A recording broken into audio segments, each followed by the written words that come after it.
happened to you?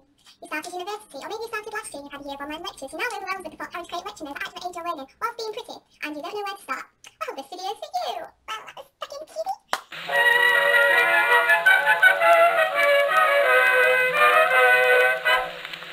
Basically, I think I may have mastered the art of lecture note taking, and yes, that is an unwarranted statement because I totally haven't. People will have done it better than me, but over the past couple of years I do feel like I have picked up some tips that have made my lecture note taking better, and I thought I would share them, so even if one of them helps you on the way, then it gets you rolling on creating notes that can help you with your learning. I feel like anytime I share my notes to people, people say they're nice and pretty and aesthetically pleasing, and yes, I also do think they are nice and aesthetically pleasing too. This is why I like to learn from them, but I do them all in the lecture. I never go back and touch them up or anything like that, and I feel like a lot of time people put on how to make lecture notes and like make them look aesthetic, and I look for inspiration. They're all very, very, very neat and just not sustainable. Like, you just don't go back and redo your lecture notes. It's just not how it happens. And as well as looking pretty, I do feel like my notes absolutely help me when writing essays, when revising, and just help me with the process of doing my degree. So I thought I would share some of my tips.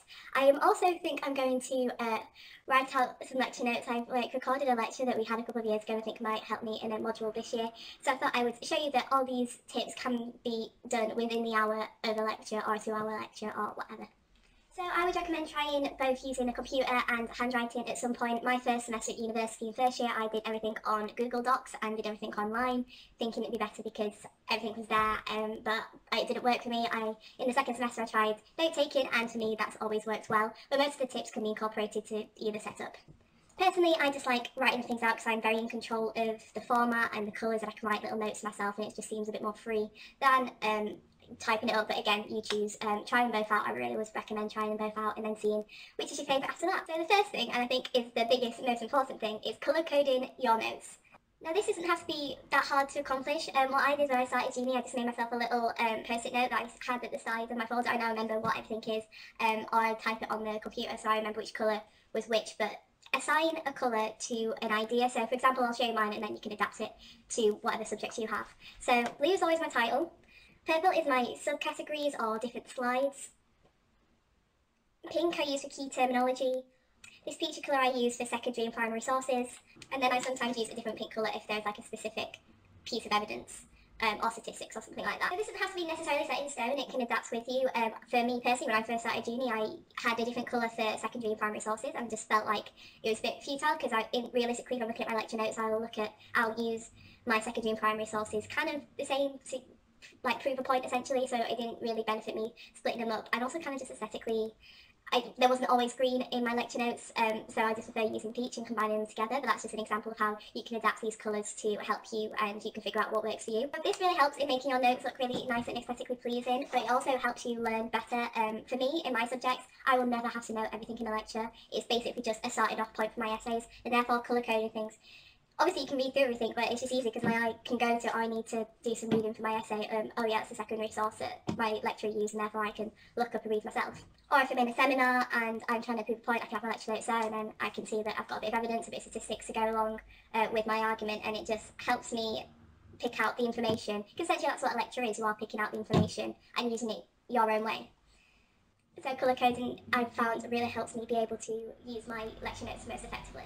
I also colour code my modules. To be honest, I just like keeping them in one place, so if I'm ever in the library or find like I have a spare hour or whatever, I can get on, and I'm never thinking, oh, I wish I had certain notes with me. And plus they just fit in one folder, so I don't want to carry like more than one folder around. And because of this, I found it really helpful to colour code my module. So I just have a little colour in the corner so I can just flip through, and then I can see like where all my things are kept. I mean, obviously you can use file dividers, but this is also a method that's worked well for me. Ahead of lectures, decide on a basic formatting system that you're going to use. I just use the same one. This just helps in making sure that all your notes look the same and it's easy to pick things out, but also you're not having to think about things then, like you could just write down everything in the lecture. Same with colour coding, to be honest. It's just better to know what you're doing and how you like to write your notes ahead of time, rather than having to take in this information, write this information down, and also think how you're going to write the information down.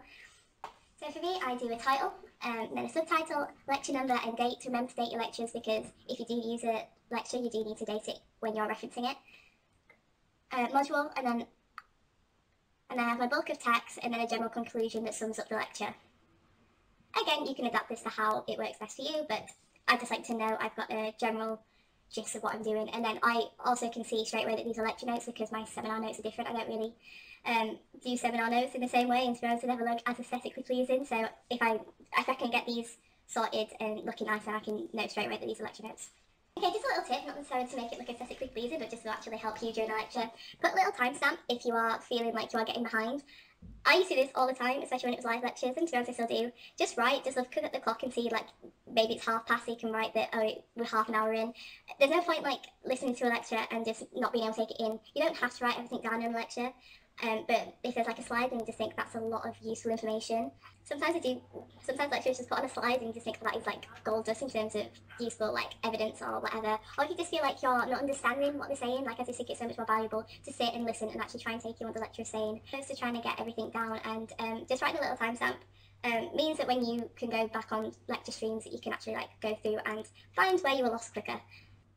Another little tip, write in your own language. There's actually no point in regurgitating the lecture. I remember like the first couple of lectures, everyone was just like really panicking, just typing down everything they could that was on the screen. Now, those PowerPoint slides, even if the lecturer doesn't put them up, if you email them, they'll probably send them to you. And as I said, there are normally unis who upload their lecture videos. So you should be, so all that information you will be able to get. But will you use it, and you can't write everything down word for word. So if you write it in your own language, it shows that it means that you can comprehend it, you know that you can comprehend what was said in that lecture because you've wrote it in your own style. And then it also means that when you come to reading it, you understand what they're saying, you don't have to learn everything again, it's written in your language. And also, it's not like I put jokes in per se, but I put little sentences to amuse myself for future revision. If I'm going back to it, then I'm like, oh yeah, I don't know. Uni can be hard, and it's nice to make yourself smile. And just some really little basic tips. I keep all my stuff in like a clear pencil case, so I just keep my pen. I use a handwriting pen because it's like really jet black and I prefer that, but it does mean that I don't highlight over things, I underline them, and then just all of the colour highlights that I use, I just keep them all together, and then I know I always have them, and that means if I want to add to my lecture notes, I can do. And then also try out some different paper. I use this square paper because the lines are really like a shorter. I find that if I use basic bog standard kind of line paper, it doesn't look as neat, and I don't know, I think because I have quite small handwriting, or I don't know, I can fit more into a page when I do it in these squares, and it also means I feel less wrong for writing up the sides, because sometimes I do like to write my own notes up the side, or it just depends how the lecture is being written, that sometimes I like to mess with the format like a little bit. For example, I might put like a definition of a word up the side and then examples of said definition, but it just feels like I have more creativity and I'm able to just write whatever I want with square paper. So yeah, try everything out, try lines paper, try square, try plain. Again, just it's a first year or second year is just a good time to have a mess around with these things. That's the video for today. I think I might start a series called Studying History. I think I may have already, well, you'll see, I'll put like a little title thing if I do. But I hope that's helpful. As I said, you don't have to follow everything to the letter in this video, but it's just might be something that you haven't considered and might help you write better lecture notes. Please let me know down below. So please comment below if you have your own tips or you started doing something and it really changed your game in terms of writing lecture notes and helping you use these notes efficiently. I'm always interested to hear. I hope that uni's good this year. It really needs to be good. I mean, I'm personally still doing online lectures for the first semester, so and if you're in the same position, then it's great time to experiment with your lecture notes. If you have any other ideas or tips that you want me to share, then please just let me know down below and I'm happy to film other videos. But I think that's going to be it for today. Bye!